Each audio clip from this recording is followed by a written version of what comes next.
നമസ്കാരം. ഇന്നലെ പേ റിവിഷൻ്റെ ഇന്നലെയല്ല, ശരിക്കും പറഞ്ഞാൽ 3-ാം തീയതി അല്ല 5-ാം തീയതി 5/3/2026 അടുത്ത വർഷത്തെ 12-ാം പേ കമ്മീഷൻ്റെ പേ റിവിഷൻ്റെ ഉത്തരവ് ഇറങ്ങിയിട്ടുണ്ട്, നോട്ടിഫിക്കേഷൻ ഇറങ്ങിയിട്ടുണ്ട്. 12ാമത് പേ കമ്മീഷൻ്റെ revision of pay and allowance, pension and other benefits, fixing terms of reference TR fix ചെയ്തിട്ടുണ്ട്. ടേംസ് ഓഫ് റെഫറൻസ് സാധാരണ നമ്മുടെ ശമ്പള പരിഷ്കരണത്തിന് കമ്മീഷൻ വെച്ച് കഴിഞ്ഞാൽ അവർ TR കൊടുക്കണം, അല്ലെങ്കിൽ പിന്നെ അവർക്ക് എന്താണെന്ന് പറഞ്ഞാൽ നോക്കാൻ പറ്റത്തില്ല. അപ്പോൾ ടേംസ് ഓഫ് റെഫറൻസ് തയ്യാറായിട്ടുണ്ട്. അതിൻ്റെ ഓർഡറാണ് ഇറങ്ങിയിട്ടുള്ളത് ഫിനാൻസ് ഡിപ്പാർട്ട്മെൻറ്റിൽ നിന്ന്. GO number MS number 37/2026, finance dated 5/3/2026. അത് മുതൽ 3 മാസക്കാലം. അപ്പോൾ 5/6/2026 ജൂൺ 5 റിപ്പോർട്ട് കൊടുത്താൽ മതി എന്ന് പറയുമ്പോൾ അടുത്ത ഗവൺമെൻറ് ആവും. അവരൊരു 8-10 കാര്യങ്ങൾ നോക്കാൻ പറഞ്ഞിട്ടുണ്ട്. എന്തൊക്കെയാണ് TR പറയുന്ന പ്രധാന കാര്യങ്ങൾ? ഒന്നാമത്തെ കാര്യം, suggest modifications found necessary for the pay and allowance. Pay and allowance of, അതായത് ശമ്പളവും മറ്റ് അലവൻസുകളും. ഇപ്പോൾ അലവൻസ് DA DR, പിന്നെ അതുപോലെ തന്നെ ഫിറ്റ്മെൻറ്റ് അലവൻസ്, പിന്നെ അതുപോലെ തന്നെ മറ്റേ ലീവ് സറണ്ടർ, ഇങ്ങനെ തുടങ്ങിയുള്ള ഒത്തിരി കാര്യങ്ങളുണ്ട്. പ്രൊമോഷൻ, ഇതെല്ലാ കാര്യങ്ങളും എന്താണെന്ന് ഫിക്സ് ചെയ്യണം. ഒന്നാമത്തെ ജോലി. Post under government service including part time contingent service and casual sweepers, casual labours, പാർട്ടിജൻ കണ്ടിജൻറ്റ് ജീവേഴ്സ്, പിന്നെ സ്ഥിരം ജീവനക്കാർ എല്ലാം. കരാർ ഒഴിച്ച്, കരാറുകാർക്ക് വേറെ അതാത് സ്ഥാപനങ്ങൾ ഉണ്ടാക്കുന്ന കണ്ടീഷൻസാണ്. അപ്പോൾ അതൊഴിച്ച് ബാക്കി എല്ലാം പറയുന്നുണ്ട്. പിന്നെ education institution of government, aided school, college, such institutions covered under direct payment scheme, അതായത് സർക്കാരിൻ്റെ ഖജനാവിൽ നിന്ന് പണം കൊടുക്കുന്ന എല്ലാ സ്ഥാപനങ്ങളും, അത് എയ്ഡഡ് ആയാലും എല്ലാവരും, പിന്നെ പാർട്ട് ടൈം ആവട്ടെ ഫുൾ ടൈം ആവട്ടെ, കാഷ്വൽ ലേബേഴ്സ്, പിന്നെ excluding the those of UGC and AICT, അത് അവർക്ക് വേറെ ശമ്പളമാണല്ലോ, UGC ശമ്പളം വേറെയാണ്. അപ്പോൾ അതൊഴിച്ചുള്ള ബാക്കി എല്ലാവർക്കും കൊടുക്കാനുള്ള ശമ്പളത്തിൻ്റെ അലവൻസ് ഇതെത്ര. പിന്നെ ലോക്കൽ ബോഡീസിൻ്റെയും യൂണിവേഴ്സിറ്റിയുടെ except those covered by UGC ഒഴിച്ചുള്ള, ഞാൻ പറഞ്ഞല്ലോ AICT UGC ഒഴിച്ചുള്ള എല്ലാം. പിന്നെ മുനിസിപ്പൽ കോർപ്പറേഷൻ, പഞ്ചായത്ത്, ഇതെല്ലാം ഉണ്ട്.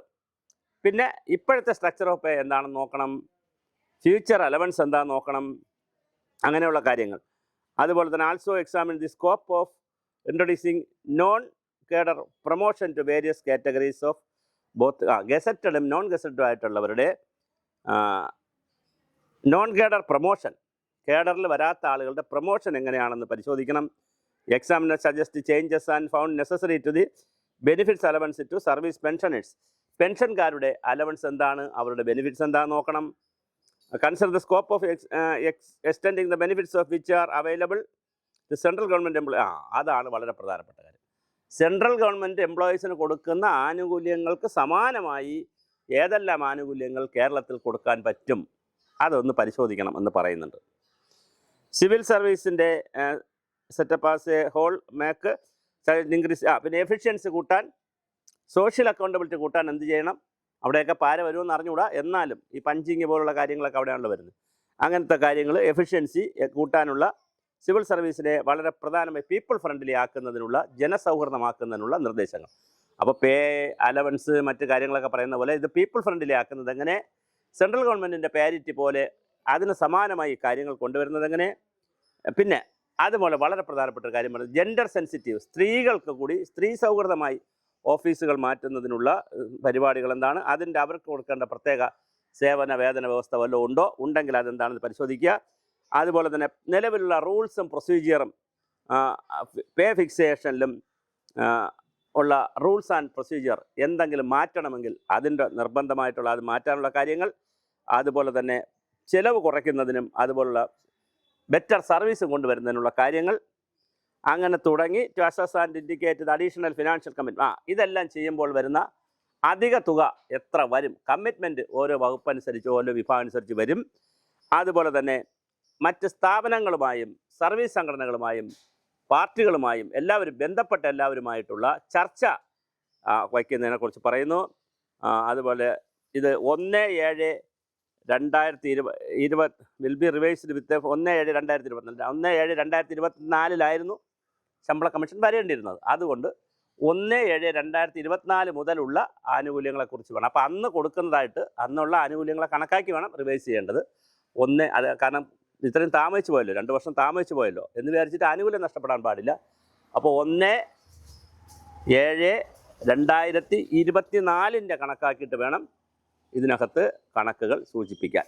എന്നിട്ട് 3 മാസത്തിനകത്ത് എന്ന് പറയുമ്പോൾ ഞാൻ പറഞ്ഞല്ലോ, ഈ 5/3 ഇറങ്ങി, അപ്പോൾ 5/6 ജനുവരി 5 മാർച്ചിൽ ഇറങ്ങുന്നു, ഏപ്രിൽ മെയ് ജൂൺ 5 ഈ റിപ്പോർട്ട് കൊടുക്കണം. KR ജ്യോതിലാൽ അഡീഷണൽ ചീഫ് സെക്രട്ടറിയാണ് റിപ്പോർട്ട് ഇറക്കിയിരിക്കുന്നത്, ഈ ഉത്തരവ് ഇറക്കിയിരിക്കുന്നത്. VP Joy IAS, doctor VP Joy IAS ആണ് ഇതിൻ്റെ റിട്ടയർഡ് ചീഫ് സെക്രട്ടറിയാണ്, ഇതിൻ്റെ ഒരു നേതാവ്, ചെയർമാൻ.